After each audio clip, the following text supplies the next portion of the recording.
It is now early spring, and the time of year we enjoy going to southeast Oregon. We're going over there to do a little fishing and a little exploring, use the hot springs, and take in some of that wonderful sunshine. It's a heavy snow year in the high Cascades as we push our way up over Santiam Summit. From Burns, we chart a course south. We see some flooding in the fields there, and in this flooded field, there has to be 1,000,000 snow geese just sitting on this pond, relaxing, and doing goose things. It's been so cold this year that the biggest share of the moisture is still up on the mountains in the form of snow. So there's not nearly the water ponds that we usually see here. So these snow geese are taking advantage of the one they find alongside the road here. It's great to see that the snow geese are doing so well down here in southeast Oregon. As our small gasoline engine pushes us southward at about 30 miles per gallon, we see the Steens Mountains unfolding with their white magic in front of us. There's a real good batch of snow on top of the Steens, and we're certainly glad to hear that. That snow is like money in the bank. That is, that's all the water stored up for the next season, right on top the Steens. A little herd of mule deer have migrated down from the snowy top of the Steens where they'll spend the summer, but they're spending the winter here down where they can get a bite to eat without having to dig through snow. We see the first major sign of human inhabitants here at French Glen, at the old French Glen Hotel, which is now owned by Oregon State Parks. The French Glen Hotel is still open to the public, as it has been since 1916, and you can stay there for a rather steep price, and some people are delighted by it. From French Glen, we leave the pavement and chart a course down a pretty decent graveled road toward the Steens Mountains. We're heading for Page Springs Campground, where we'll spend the night and be ready to get up early the next morning and go to Krumble Reservoir to see if we can catch a big one. We're now entering Malheur National Wildlife Refuge. We pull up to Page Springs Campground here, and for a campsite, it'll cost us $2 with our Golden Age card since it's out of season right now. We pull into the campground, and there's Sam and Ed waiting for us. We'll be joining them to do a little fishing and do a little exploring out in the desert. We date back a long time. Sam and I were park rangers together, and Ed came to the park just about the same time I left. We exchanged a few niceties and a little information. Then it's time for all of us to get together and set that tent up before nightfall. The next morning, we're up at the first sign of daylight, and we're charting a course for Krumble Reservoir. We're going to go over there and see if we can catch some of those giant rainbow trout. They're called the red band rainbow, and they're indigenous to this area, and they grow to be really large in Krumble Reservoir. Across the Blitzen River, and then we'll hit the main highway and head north for a few miles till we come to the legendary Krumble Reservoir. An old mule deer doe hasn't yet got herself put away after a night time of carousing and eating grass along the Blitzen River.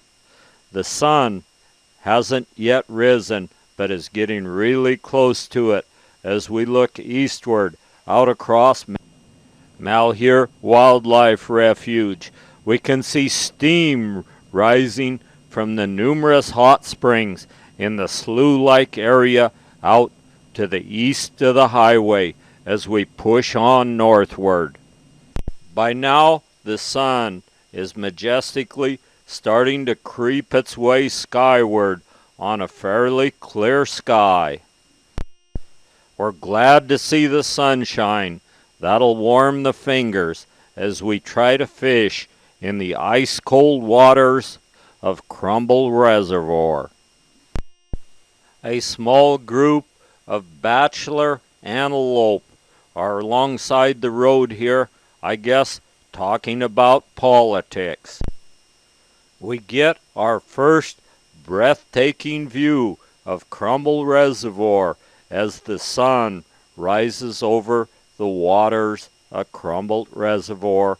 We pull into the parking lot, find us a place to park here, and it looks like we're not the first ones to arrive here, but that doesn't matter. There's plenty of room for everyone here. We grab our fishing gear and head for the lake. Marge is the first to get her line in the water. She's going to try to outdo all us guys. I'll bet you she'll never do that. Along the reservoir as the sun slowly creeps its way skyward, we see a little herd of mule deer grazing around the edge of the reservoir. And what's happening here? It looks like somebody had a fish on, but he got away. No, maybe it didn't, and that somebody looks a whole lot like me, so I'm going to be the first one to catch a fish here today. Oh, that's that. That's mine I laid out. Oops, there went your sinker.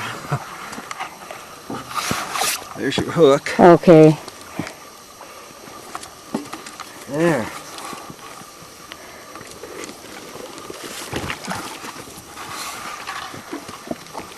I'll lead him right over to you. He should be about ready to go in that net, shouldn't he? Perfect. Thank you very much. There he goes. Not a huge one, but yeah, he's a good one. He's okay.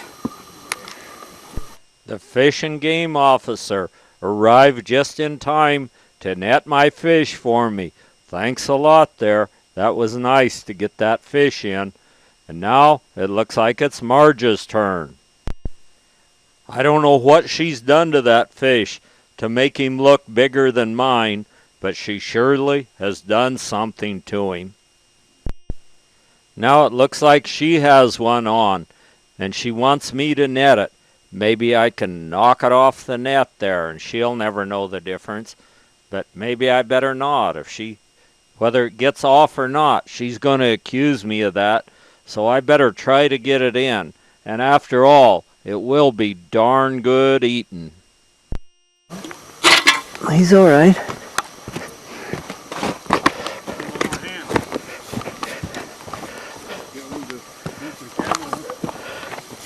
Okay.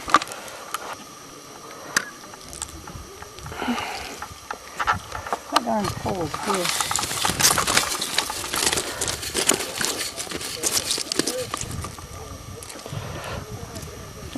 Not very good. And Krumble Reservoir gives up another one of its legendary red band rainbow trout.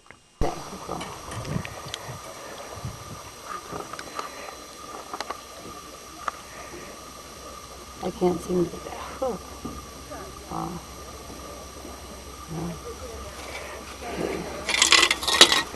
There you go. Then. There. There you go. Okay, you're gonna.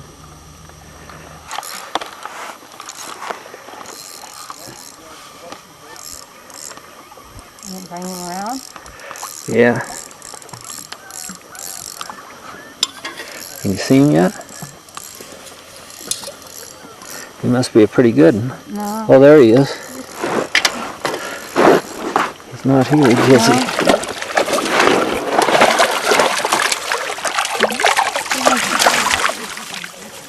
That's a nice one.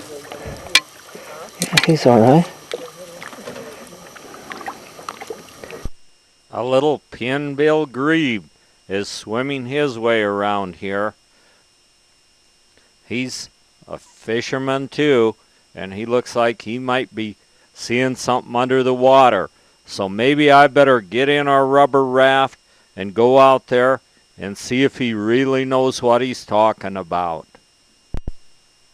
I take to the rubber raft and paddle my way round and around the lake, dragging a lure, but still nothing seems to happen. I don't know what's the matter with these fish. They just don't seem to be liking my hook today. By now, Marge's string of fish has grown to 4, and there's one of them that weighs about 4 pounds there.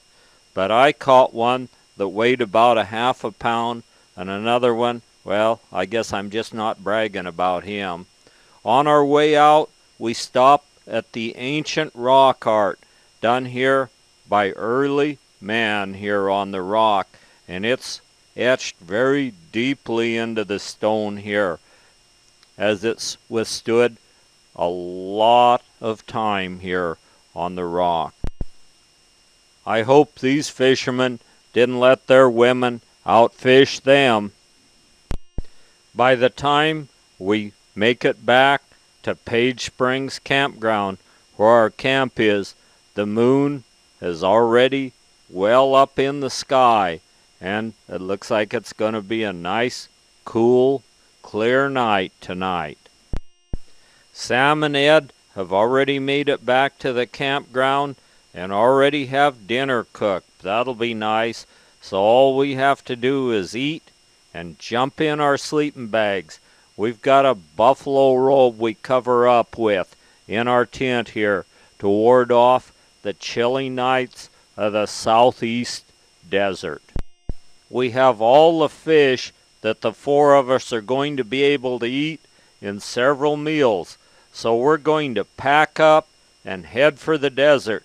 Besides, one of those hot springs would sure feel good now.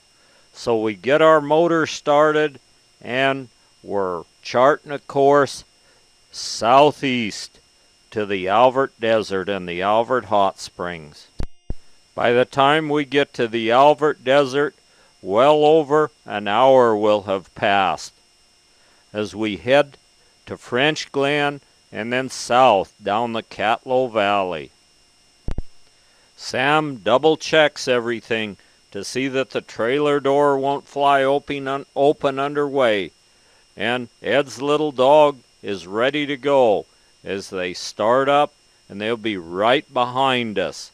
The engine's started, the wheels are turning, and we'll soon be to that paradise known as the Albert Desert.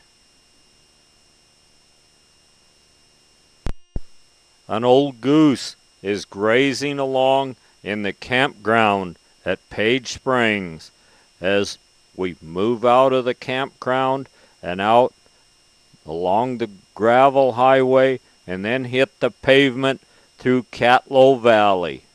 Along the Catlow Valley, where some big springs come right out of the mountains there, we see a cave where the first Americans lived here. It was inhabited right as the water started receding in the Great Basin, but now it looks like it's inhabited by a big old Canadian goose. In the little ponds made by the big springs that come out of the Steens Mountains, we see many geese and some sandhill cranes out here bobbing their heads around and looking at whatever there is to look at. We get in our vehicle and continue down through the big Catlow Valley. We see a herd of horses from the Roaring Springs Ranch, I believe it is, and there are even some little colts with him. That little colt is taking him a nap, and he's having a nightmare. The poor little guy, he must be running a race or something. Whoops. Look at this one that's hiding behind its mama.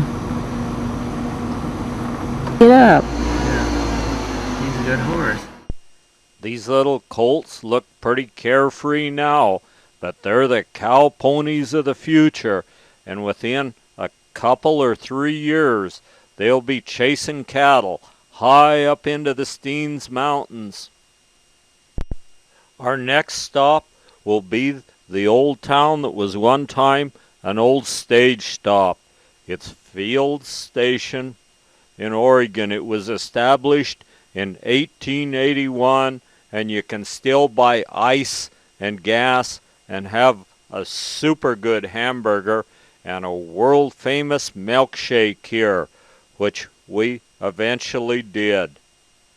Here comes Sam and Ed, and Sam needs to top off his gas tank here at Field Station.